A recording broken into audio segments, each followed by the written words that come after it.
diduga ini merupakan pintu masuk ke bangunan suci dengan lubang ini terbuat biasanya untuk menancapkan pintu yang terbuat dari kayu pada masa lalu, dan ada arca-arca yang mirip dengan arca prasejarah.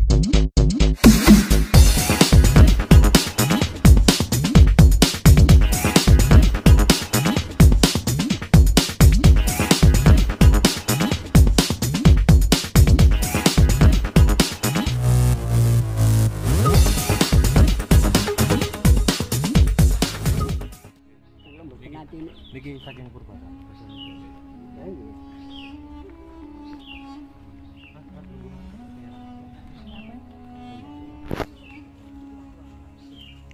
Menurut pandangannya Kang Eka, iya sangat luar biasa sekali. Ternyata di punden yang cukup keramat ini masih dilestarikan dan diuri-uri oleh warga.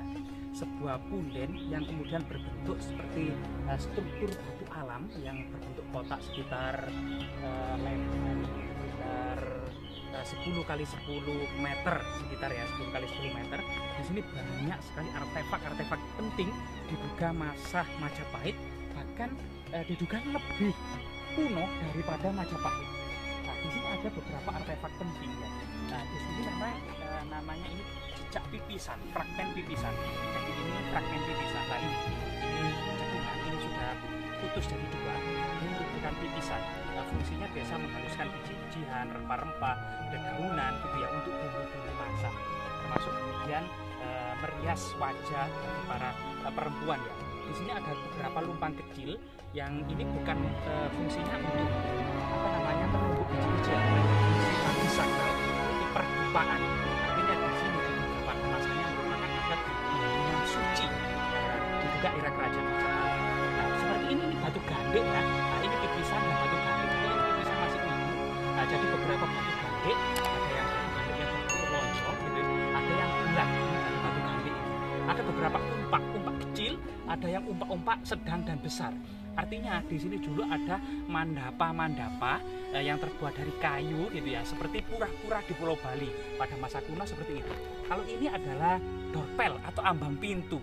Jadi diduga ini merupakan pintu masuk ke bangunan suci dengan lubang ini terbuat biasanya untuk menancapkan pintu yang terbuat dari kayu pada masa lalu, dan ada arca-arca yang mirip dengan arca prasejarah atau arca megalitik. Coba kita lihat ke lokasi yang lain ya.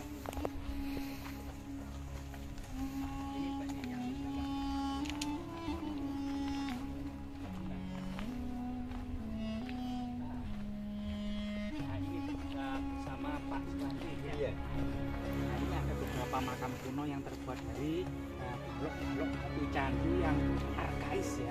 Diduga ini lebih kuno pula, lebih kuno dari era Majapahit sebenarnya. Ada beberapa yang sangat menarik juga yang tersembunyi di batu-batu ini. Nah ini sebenarnya bagian dari Jaya Stamba atau Tugu Kemenangan ya. Jaya Stamba atau Tugu Kemenangan.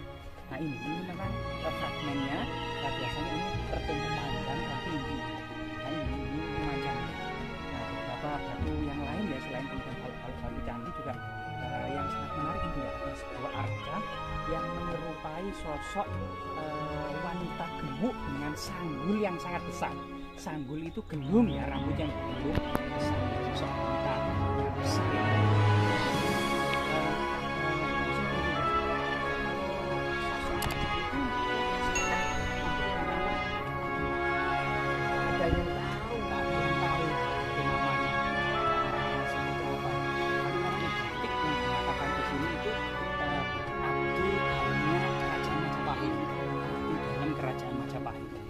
Luar biasa sekali ya situs ini. Kita yang Mas Suwanti ini sangat ikhlas membersihkan tiap hari area ini. Diduga memang area Kutorejo ini ya memang sudah cukup lama sebelum Majapahit, itu sudah banyak tinggalan-tinggalan megalitik maupun ada beberapa prasasti yang berjirikan dan berangka tahun era kerajaan Singosari. Banyak yang hilang Mas. Nah ini permisi Mbak, ini juga ada jejak batu bata kuno. Nah, batu bata kuno tadi ini ketebalannya ini ya. Ini ketebalannya sekitar 4 cm ini. Dugaan sementara ini memang prah Majapahit atau ini yang terlihat ini besar ini. Nah, ini batu bata kunonya. Nah, ketebalannya ini cukup lebar. bisa jadi ini ketebalan batu bata seperti ini itu biasanya masa Empu Sendok ya abad ke-10 ya ketebalan batu ini. Memang dari segi balok-balok batu candinya yang arkais sangat kuno sekali dan kasar, diduga memang ini memang prah Majapahit, bahkan lebih kuno dari Majapahit. Nah, kita coba cari artefak-artefak petunjuk yang lain.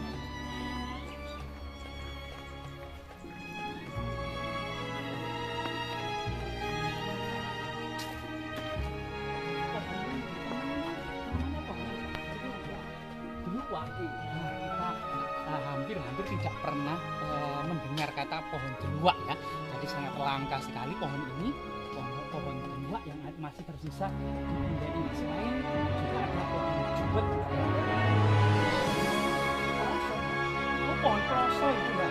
Oh, ada pohon kloso. Ini kloso ini juga terjadi pohon ini.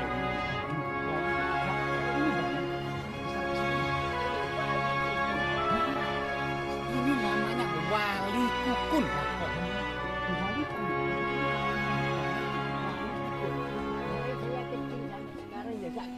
Mulai Mbah Suwandi ini kecil, pohonnya itu sangat besar sekali loh. Kita bisa lebih dari rangkaian manusia ya. Bahkan ini sangat besar sekali. Ini namanya wali kukun. Ada beberapa di literatur, di buku History of Java karya Thomas Stamford Raffles gitu ya, banyak mendata tentang kayu-kayu dan pohon-pohon di Jawa ini. Salah satunya itu wali kukun. Nah, wali kukun sampai saat ini itu saya belum pernah mengetahui seperti apakah wali kukun itu. Ternyata seperti inilah pohonnya itu wali kukun. Daunnya itu coklat gitu ya, coklat di mana gitu ya, dan atasnya hijau.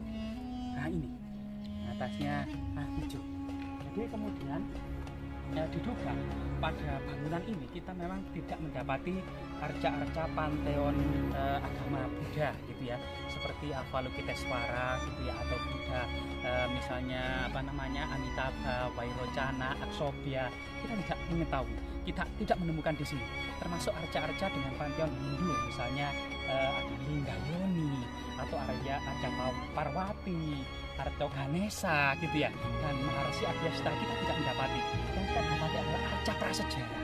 Nah, diduga memang bangunan seperti ini pada masanya adalah bangunan suci dengan susunan-susunan seperti bagian dasarnya atau pondasinya itu terbuat dari balok-balok batu candi, kemudian diduga ada sebagian juga batu bata kuno, kemudian bagian utamanya dan cungkupnya atau atap-atapnya itu terbuat dari kayu. Pada masa Majapahit sebenarnya ya, selain agama Buddha Mahayana yang dibawa naungan Dharma Daksa Kasogata, termasuk agama Hindu Siwa yang dibawa naungan Dharma Daksa Kasaiwan, ada banyak sekali agama Kabuyutan, Tarsian, dan berbagai agama lokal yang bersifat animisme, dinamisme yang masih dilindungi oleh kerajaan Majapahit di bawah naungan Menteri Heraji. Ini dibedakan, dan artinya Majapahit meskipun didominasi oleh agama Hindu dan Buddha masih melindungi dan mengayomi agama-agama lokal yang berkembang duluan di Nusantara pada masa prasejarah, yang ada di desa-desa, yang ada di pelosok-pelosok, di gunung-gunung. Itu masih banyak sekali agama-agama lokal Kabuyutan. Kalau kemudian di dalam serat Sabdo Palon atau serat Syekh Subakir itu dikenal dengan Kapitayan. Terima kasih Mbah Suwandi ya atas waktunya, sehingga kita bisa teman-teman ini menguri-uri sejarah dan budaya leluhur, terutama kemudian kebesaran dan kejayaan kerajaan Majapahit. Jas merah, jangan sekali-kali melupakan sejarah.